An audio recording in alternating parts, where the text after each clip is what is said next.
has centered on the body, on embodiment, massage, yoga, use of touch in therapy, and she's also certified in internal family systems as an IFS therapist for a lot of years now.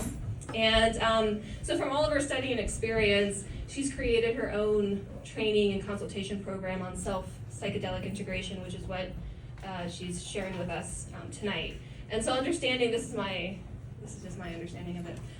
So understanding that, integration is obviously a really important part of the psychedelic experiences, then her model is designed to for the individual journeyer to be able to engage the preparation and integration process on their own or with their peers, if you're unable to access a therapist or professional or paid for those kinds of services. So we're super excited to hear more about what you've got going on in the community and what you've been working on over the years.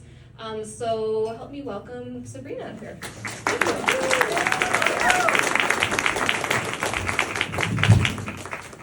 Hey y'all.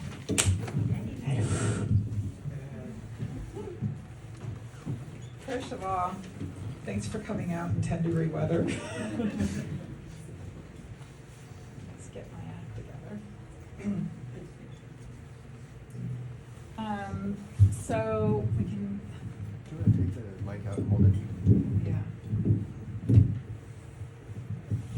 I was telling him whenever I have a mic, I feel like I want to start singing Donka Shane and doing some karaoke. Probably don't want to hear that.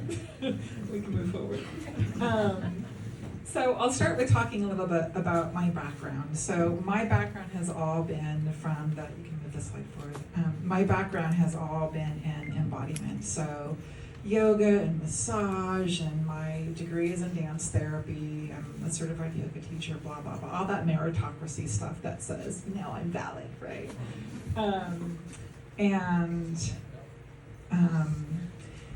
And so my work has been, so even though I am a licensed therapist, I don't really operate as a therapist anymore. And the reason why is I kept doing things like calling myself a transpersonal therapist or a somatic therapist or, something to try and qualify what it is that I do when the work I really do is spiritual in nature.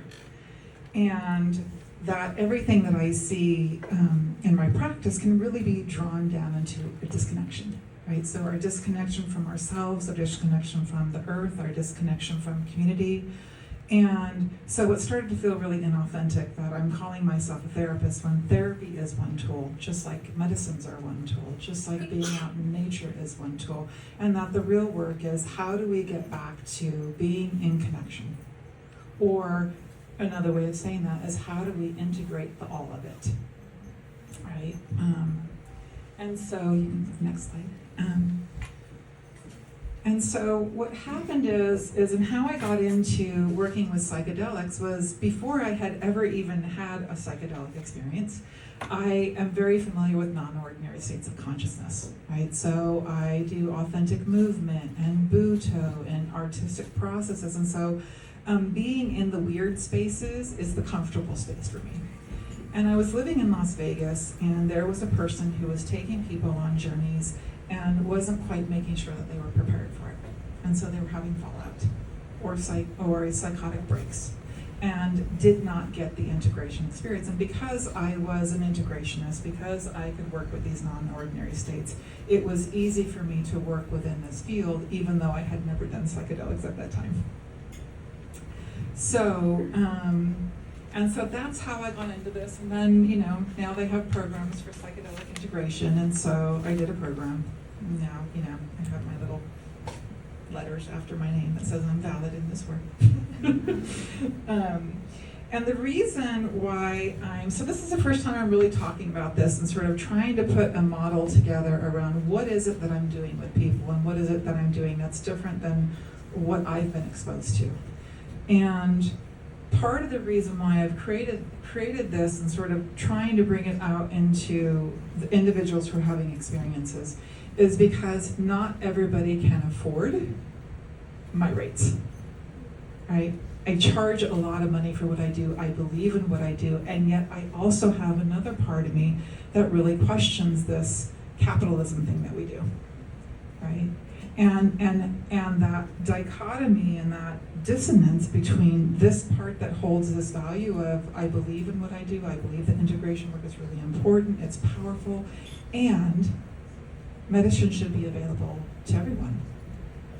And how do we provide people with the tools to actually take that experience that they're having when they're having a medicine experience and actually integrate it into their lives?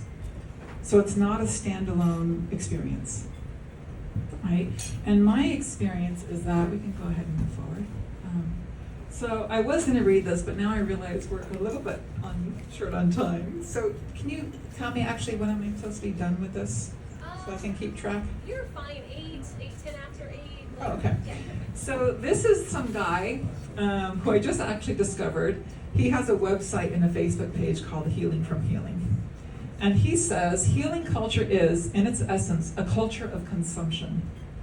Consumption is inextricable from the way we think about healing, transformation, and personal development, hopelessly entranced by the allure of its slick marketing and grandiose promises. The wellness industry delivers endless streams of aspirational content as we chase our tails, signing up for yet another exotic retreat, doing another diet, buying the new supplement that we saw in the Swole Guy's Instagram Live, buying into another keto junk food, pumped up with sponsored content for yoga moms and Lululemon pants, and craving that new fancy treatment that we saw advertised in the stylized pastel fonts on the Google app.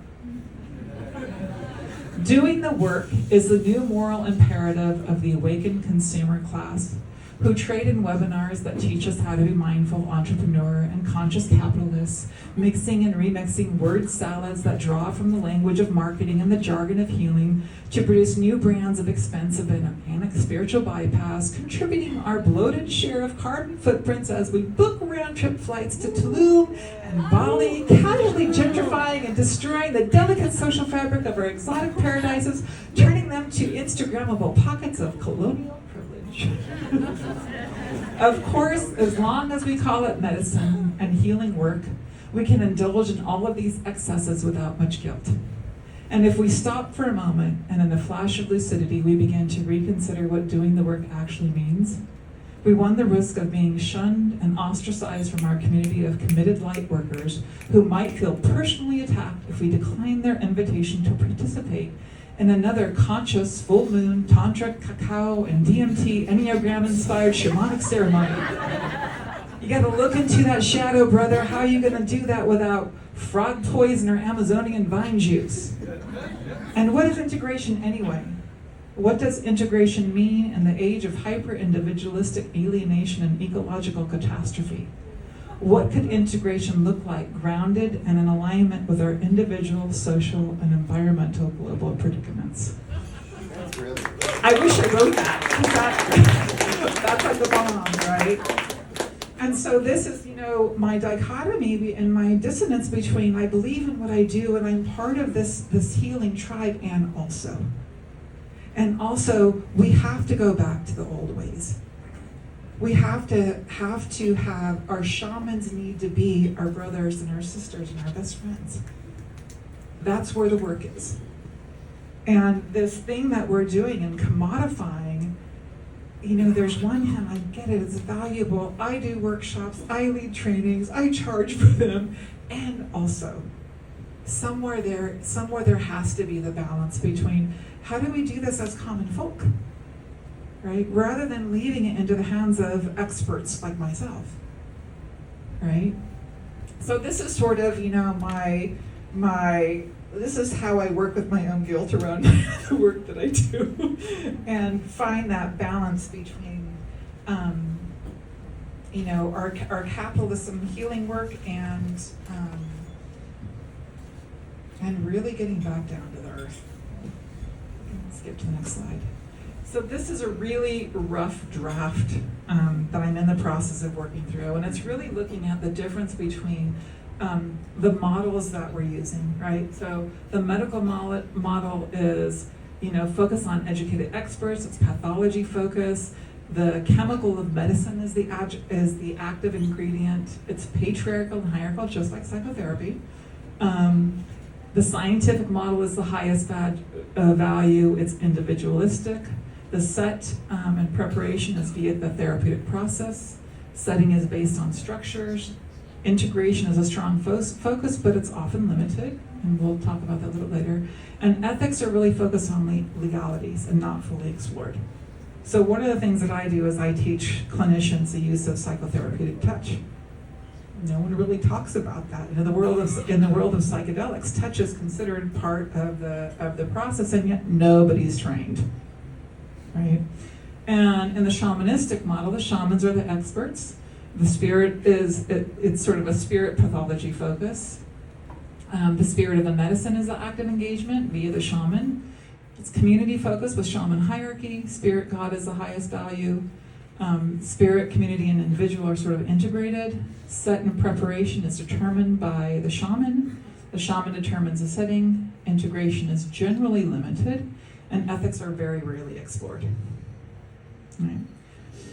In the self-psychedelic integration model, it's highly somatic. So it's really about moving on the inside and learning so the individual is the expert. We are the expert of our own experiences.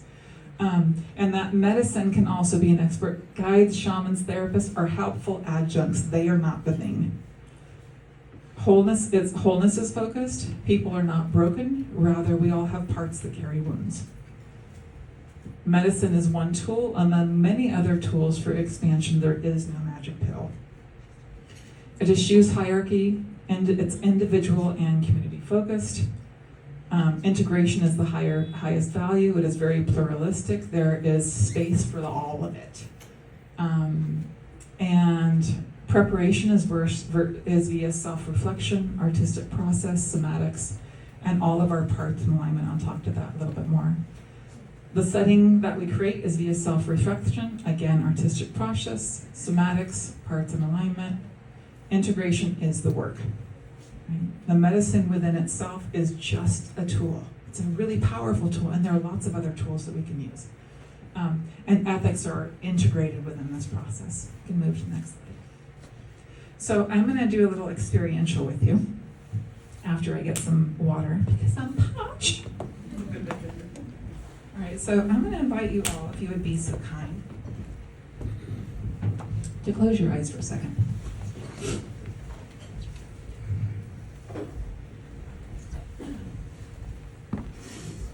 Thank you. Thank you, Assistant Nikisha.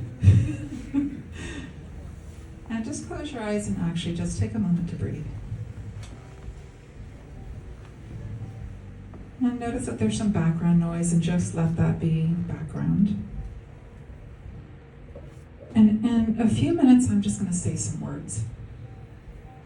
And all I want you to do is just notice what happens in your body as a response to those words. So look for, does it feel more expansive or more contractive? More open or more closed? More light or more dark? More tense or more relaxed? And so you're not trying to do anything with it, you're just going to notice. Kindness.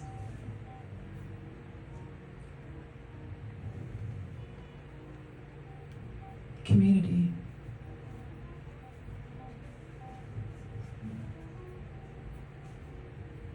Lollipops.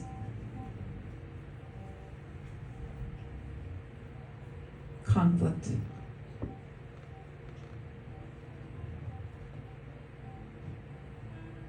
Aggression.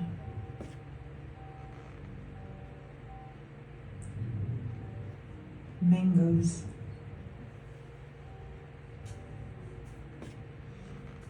Mochas.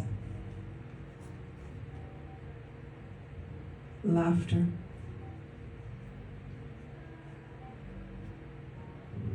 War.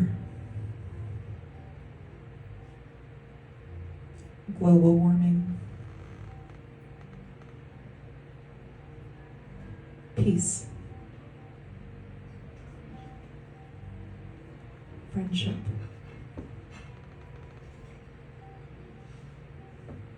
Love.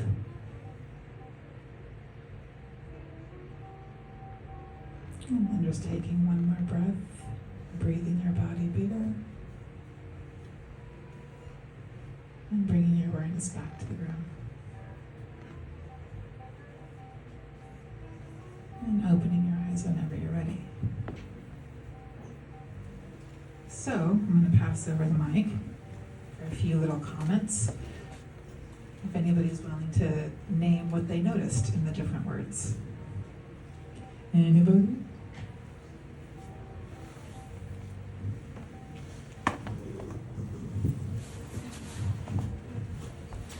I noticed expansion in my heart. Every word that you said that had like a positive connotation to me, and then contraction in my stomach as war and the other words were spoken. Anybody else? That's exactly what I felt. It's the same. Ditto, right? Which is True for most of us, right? That some of those responses will be different according to what our own experience is. Like, if I say family, if you have a loving family relationship with no drama, it's going to be like, yeah. And if you have a conflictual family, you might have a little push-pull, right? The whole point of doing this process is that your body knows your own wisdom. And looking at you because you're also a somatic person, so you know this, right? That we actually need a lot less guidance than we think we do, because our wisdom is right there in our bodies. Right? We can go ahead and move forward. I don't really know what is next, but so let me go forward. It's one of those things in COVID, have you noticed that you can't actually lick your fingers and touch pages? But I can do this because it's mine. All right, so self-psychedelic integration includes somatics, internal family systems, I'll explain that in a minute, expanded states of consciousness beyond the medicines, creative and expressive arts like poetry, art, dancing, singing, etc., energetics and touch, Neoshamanistic ritual, community, the natural world, and the indescribable. And while I'm separating these out theoretically, there really is no separation any more than you can separate the nervous system from the circulatory system from the, various other systems. So for example, I could do movement in nature, right? I could sing my poetry, right? So we can go ahead and move forward from that. So we talked a little bit about somatics. I'm going to talk really briefly about internal family systems. How many of you here are familiar with internal family systems? Beautiful. So it works really well with psychedelic integration. The general concept is that we all have a whole, grounded, wise self. Every spiritual tradition has a word for this. So the Hindus call it Atman, right? Christians call it soul. The Buddhists call it no self. Right? And it's basically that place in us that is unwounded. And that oftentimes we don't even know that it's there because we have so many sort of sub-personalities that take over. Right? And so the work of IFS and the work of psychedelics is really, how do we come home to that beautiful, wise, expansive self? And that work is via working with these parts that get in the way. So we can kind of look at those as sub-personalities. So we have the parts of ourselves that have been wounded. We call them exiles. They're the places that we don't want to feel. We don't want to see because they're too scary or painful. And then we have our managing system. And we have two different kinds of managers for our protective system. We have our normal managers, which is how we're normally managing life. So I'll give you an example. I grew up with a father who was very aggressive. Right, and very violent. And so when my father was around, I was small, right? I didn't take up a lot of space, I didn't speak. And then my father left, and then I got a badass part, right? That don't you fucking talk to me, right? And so that part was protecting, it was the never again part. I will never again let somebody violate me, right? Now, if I'm operating from that part, I can never actually be in this grounded self. I can never actually be in my peaceful place because I'm always constantly protecting against the violence. It's also really not going to help me much if I'm that way with my boss. Don't you talk to me that way. Right? So now let's say that this is how I'm living my life, and now I have a boss who does talk to me that way, and I completely lose my shit. Right? And now I'm a screaming, raging something, or I go home and I drink. Right? And so that's what we call firefighters, right? They're also trying to keep this exile from coming out. And the difference between that is managers are how we generally live our life. They're long-term focused. Firefighters are make that place go away. And so if you've ever seen a house where firefighters have come in and doused the house, the chemicals are so toxic that you have to take the house down to the studs. Right? And that's kind of what our firefighter system does. Okay, you can move on. And so one of the ways that we're really doing is we're looking to how do we get to this grounded self-energy. IFS uses some concepts like the 8 C's. It's just their little, acronyms for how do we know when we're in that self-energy. And they call it, creativity and compassion and clarity and curiosity and courage and compassion. Right? When we're in our grounded self, those are qualities that we carry. There are other qualities that we carry too. That's like expansiveness or kindness, right? And so we can tell when we're in a part versus in our grounded self by, am I these things? Am I feeling calm? Am I feeling connected? And if I'm not, what's that part that's coming up? And this is what often comes up in our psychedelic experiences, right? Right? It's our parts that are kind of processing through. We can move forward. So we can say that our grounded, wise, infinite knowing self is like the sun. It can be eclipsed and obscured, but it can never be eradicated. And that's really the same work with IFS and psychedelics. What we're doing is we're trying to come home to that Atman, to that grounded self, to our big expansiveness that is expanded and connected to the something bigger. Okay, move forward. We also have this phrase that we say, all parts welcome. Right? That there is no bad part, that every single part of us has a wisdom, every single part of us has a truth, every single part of us is necessary, and that if we approach one of our parts with an antagonistic state of being, now we've created an internal war. Right? And so this work with parts, for me in integration, is really important because when we go into, for example, if our clients or if we are going into doing a journey, we need to know that all of our parts are in alignment. And this is oftentimes why people have negative experiences, right? Because they're going in with their head or they're going in with this idea and they have other parts that are not in alignment. And so we have to work with the parts that are like, okay, what's the part that has concern? And then the work would be either to alleviate them from their concern, right? Or to ask them to not be present during the psychedelic experience. Just like if I have parts that are sexually wounded, I don't want them active in my sex life, right? They need to not be in my bedroom, right? Until they can be healed, right? Or we make the option to not do the journey until we can actually work with those parts, until all parts can be in alignment. And this is part of the reason why we have fallout, because people go into journeys not knowing and not having all their parts in alignment.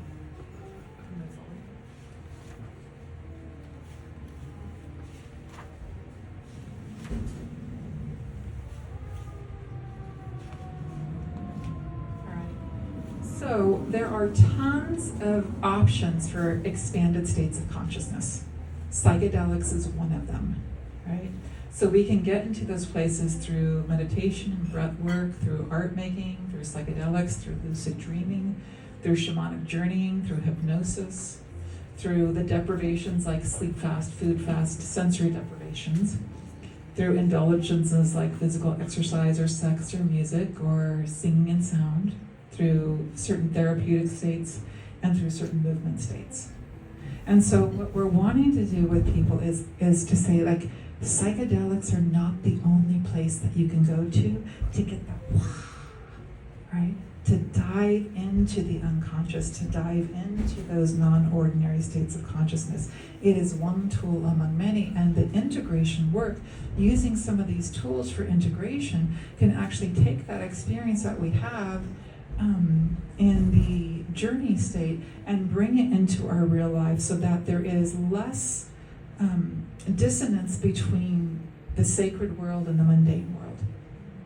Right? And that's really what we want to do, is we want to take this yummy juiciness that we get in our psychedelic experience, or the difficulty in our psychedelic experience, and actually begin to weave it into our lives so that we are not living in this binary world. Right? Go ahead and move forward. I'm going to give you an example. So, we'll see if it works. So I'm going to do a little movement, which means I'm going to have to shut down my shoes. So if I talk to you about my mother. So my mother had Alzheimer's, and I actually moved away from here about 6 years ago to take care of her, because I wanted to be with her before she forgot who I was. And eventually she did forget who I was. And it was really painful seeing my mother cry and be desolate without being able to take care of her, when this was a woman who never cried. And notice what you're feeling right now as I'm talking about that. Right? There's some compassion, there's some understanding, right? But I'm talking about it, right? I'm referring to it rather than being in it. So I'm gonna do a little movement and be in it. I just want you sort of to notice what happens in your own system as I do this.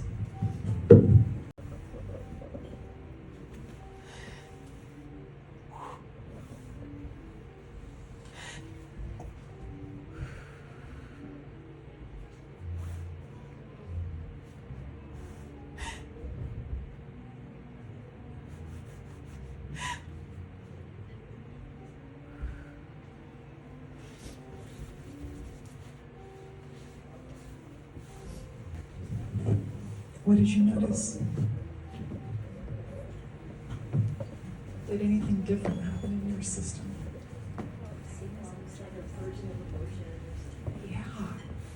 Like every time I do, it's not the first time I've done this example, because it's really easier for me to go into this space of like, oh, something's happening, right? So as I'm just allowing my body to move, and all I'm doing is what wants to happen, this. And now I'm feeling the thing that wants to move through. Right?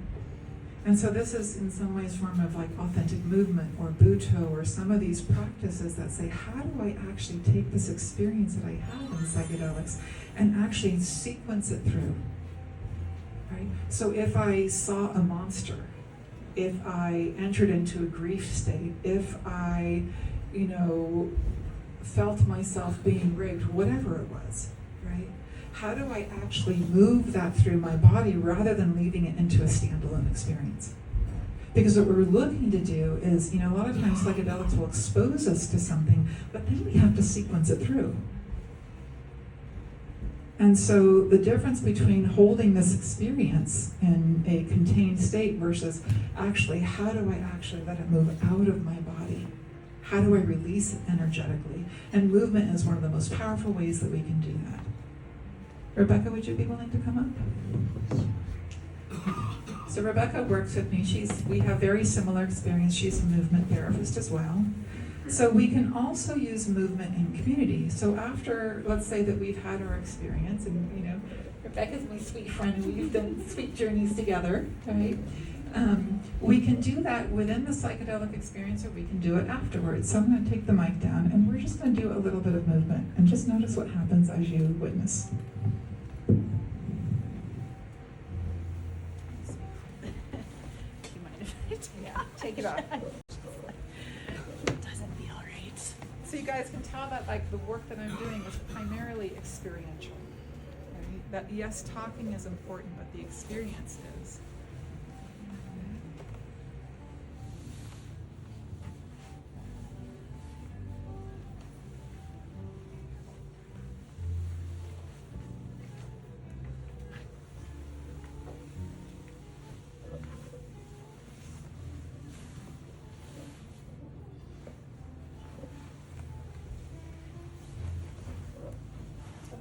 About skilled movement.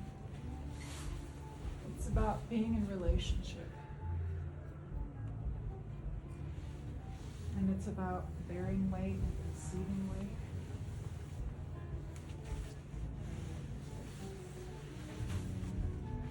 And it may be that we're in a journey together, one of us is processing anger, and maybe Rebecca holds the angry space for me, right? And maybe it turns into right? So, I mean, that's part of the joy of psychedelics, right? Is it takes us out of the way that we normally process things, right? Which is left brain, right? And what we really need to integrate is to move into our right brain. So another way of saying that is our left brain is really our thinking analytical brain. Analytical brain is great for doing accounting. It is not great for directing life. Right? The right brain is kind of like we talk about the right brain, but it's really the body brain. And that's actually where integration really lies. Right? Can we move forward? Where are we at on time? 7:54. Thank you. All right. So we'll talk a little bit about embodiment and touch. So touch is considered, unlike in traditional psychotherapy where there's a lot of hesitation around touch and it's a slippery slope, like you can't trust yourself as a therapist to touch somebody without, grabbing their breast or something, right? Which is ridiculous. And so what happens is touch happens in therapy, but it happens in secret and people aren't trained. And in the world of psychedelics, at least psychedelics in therapy, touch is considered part of the process, and yet our clinicians aren't trained. Right? And so that's a really important component. And that when we're in our own psychedelic journey, right, that we can actually use touch in the process, whether we're in the middle of it, whether in the beginning of it, or towards the end in integration. Right? And so I'm going to ask you guys to just close your eyes for a second. And just take a hand and put one hand on your heart and one hand on your belly.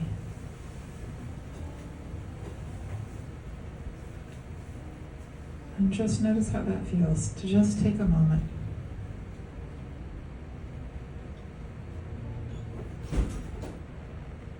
You can then move one hand into a different location, like maybe the side of your face, or some other place that calls to you, a shoulder, a leg. And just notice what happens to your energy just as you were just doing a quick little touch. Like it helps us come home a little bit more. And you can open your eyes and come back. Right? There are also some really cool tools that you can use. I have a YouTube page that you can go to. If you look up Sabrina Santa Clara on YouTube, you'll find it. And there are some kind of cool things that we can use to help the process. So one of the things that we can use is a weight bag. So if you get a little pillow that big, fill it maybe 3/4 of the way with rice, it provides a weight. So many of you have heard the concept of having like a weighted blanket. But weighted blankets tend to be a little too diffuse, and if you're in menopause like me, they're way too hot. Right? But one of the processes that you can use when you're in a journey state, the feelings are feeling a little unsafe or feeling like a little too much, you can put that bag right on your abdomen. All of a sudden, okay, there's safety. Right? So there are some really practical tools that we can use that don't require an integrationist, that don't require a therapist, that don't require a shaman, so that if we're taking our own journeys, that we have tools that we can use. Right? And that doesn't require a specialist. Move forward. And so, in this incarnation, our bodies are the medium through which we experience the spiritual. So rather than transcending the physical world, the practice is to deepen into our full humanity and the sensory emotional body. And that's really where integration is at. Yes, we need all the sort of thinking process and and integrating that into our lives. And it's really about living in the experiential world. We can move forward. We can also use artistic process. This is mine. I'm not particularly an artist. I can't really draw anything representational. But almost every journey that I do, I usually draw something. Right? And there's this little trick in drawing, is that we orient in drawing after a journey, rather than thinking I'm drawing something or coming up with a picture, we allow our hands to find what is satisfying. So it might just be this, or it might be poking the paper. So it's not about the end product, it's about the process and how does it feel. And then we find that there's this little lovely trick that we can do when we're doing process work. Go ahead and move to the next slide. Is that when we turn it upside down, we actually often get to sort of unconscious material. So in this journey, if you can take it back. So in this journey, this was actually my second mushroom journey. And the first journey I took, it was really powerful, it was wonderful, but I was also very, very cold, and I got the shivers, and it was hard on my body. So in the second journey, I took it on my own. I had like a heater in front of me. I was like working with like, go ahead, it's okay, you're not really cold, it's just the body that's like doing this thing, right? But because I was so cognitive, didn't really have this wonderful experience because it was too much in my head. But then after it, I did this, and then you go ahead and move it again, right? And when turned upside down, the message that I got was whether or not I didn't feel like I was being held, I was being held. There was support for me, whether or not I felt it at that moment. That spirit is always with me. And so sometimes the message is that, like, had I not done this, I would have just been stuck with, okay, well, that was a weird experience. Right? You can move to the next one.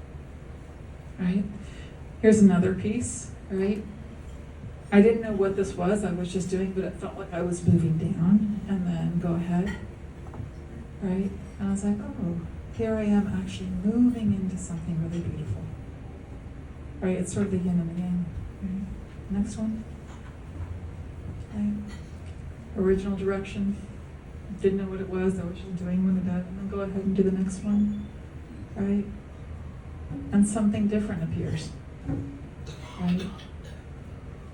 And if you go back to the older version, notice what happens inside your body. And then the next one. That one for me feels super, super satisfying. Right?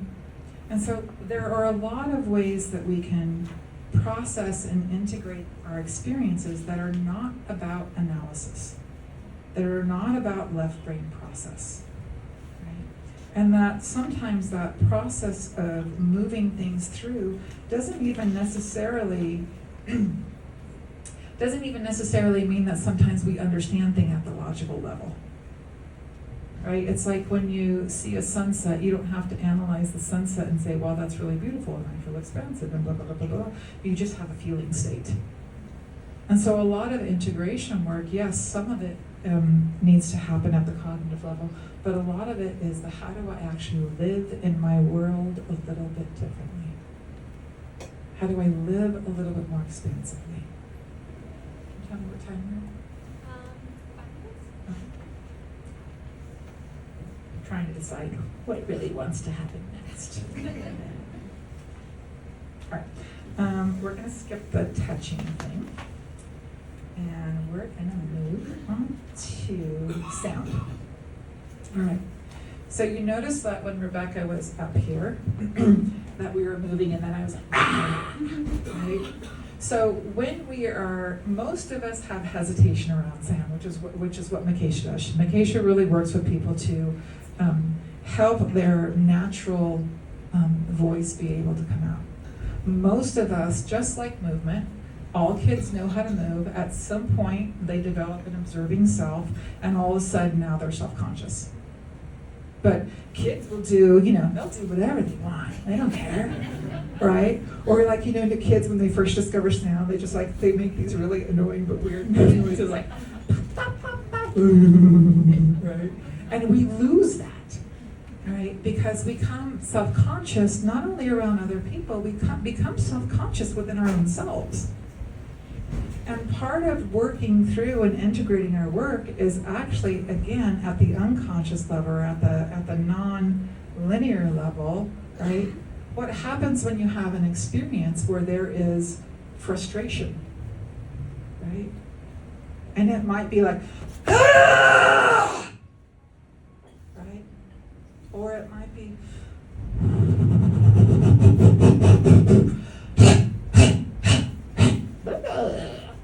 right? And so it looks really weird, but it's how we move things through, right? That we don't have to be so rigid and tight, and that's really the work of psychedelics, is getting us outside of this neural network of, sheeping in our world, rather than how do we live in our authentic self? How do we come back to our tribal selves and live the truth of what wants to happen, and allowing our expanded heart or our wounded heart or our frustrated heart to be able to live itself and sequence through, rather than continuing to contain. And that's the work that we want to do with integration, is actually begin to move into this expansive and all the weirdness that can sometimes happen in a journey, and bring weirdness back into our regular life. Because weirdness is where the interesting is. Sheeping is not very interesting, right? And that's where our, really the work that we're here to do is to be our most true and authentic self. And the shadow side to living in society is we become narrow, right? We do what we need to do to make society work. And then we lose a fundamental something that's really integral to our life force energy, which is what the world is missing. We'll do a couple more slides and then we'll complete. Go back. So this is artwork in nature. I actually found this once when I was walking over it in Lafayette, and it looks like a pier, like a funeral pier, right? Somebody's beautiful piece of work. But it doesn't have to be a lasting anything, but that relationship with nature, that art can happen in nature, movement can happen in nature, and we are called to go back to the earth. We have to go back to the old ways. Next one, please. This is a mandala that I did with a friend when another friend passed. Right? So art is around us everywhere. Art can happen with your used straw. It can happen with the leaves. And that process of, if we're doing a journey out in nature, that we can then actually move within nature or create art within nature. And that is part of the integration process, because we have to come back to our artistic self and our expressive self. Because we're stuck here. And we can keep moving forward. We're going to skip some stuff. And, let's go to that one. So there are also things that you can do in groups. This is Makesha and Rebecca and I, and we had a really lovely journey. And one of the things that we did at the end of the journey is we took some time to think about what was the lessons that we had in the journey, what was exposed to us. And in that process, what we did is, and I got this from, in Buddhism, when I take my vows, we do our little red strings around our wrist to do our vows. And I was like, what if we did that and actually chose a color that represented each of the lessons that we got, so that we can actually create a living memory. So that every time we see our wrist, we remember, one of my lessons in that last journey was that I am not called to sacrifice myself for the mental health of every human being on the planet. That I don't need to sacrifice myself to be of service. Right? And so looking at that wrist, it's like, oh yes, that's my lesson that I got from this. I need to keep remembering that. So there are ways that we can incorporate ritual that elongate the lesson and ground it a little bit more than if we weren't doing something like that. that it would be more of a standalone experience, that would be easier to let go and forget. All right, we can move forward. And I just put that there because, this whole concept of spirituality really is like, there's this ineffable thing that we can't really explain, all right? So I'm not even gonna try. Next one. One more. So I do trainings in psychotherapeutic touch. I do trainings. I'm working on developing this training so that this can be taken out. Therapists can use it, but really it's focused on the individual person, or how do we create our journey within community. If you want to find me, that's where it's at. Go forward, and I think that's probably all we have. Can we move forward one more? Every single training that I do, that I have a commitment to accessibility, which means that if you are a BIPOC or global majority identified person, and you are from a historically marginalized population, and you are providing care to BIPOC or other historically marginalized population, and have financial needs, there's always a discount. And I think this is one of the things that we all as clinicians need to figure out. How do we begin to soften some of the patriarchy? How do we, as clinicians and experts who are charging our massive amounts of money, how do we make this accessible to other people? And I think that's it. Thank you for your time.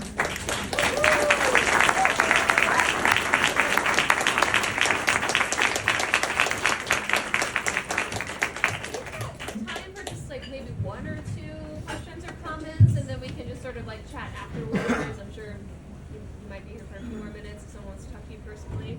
Does anybody have one or two reflections or questions all together?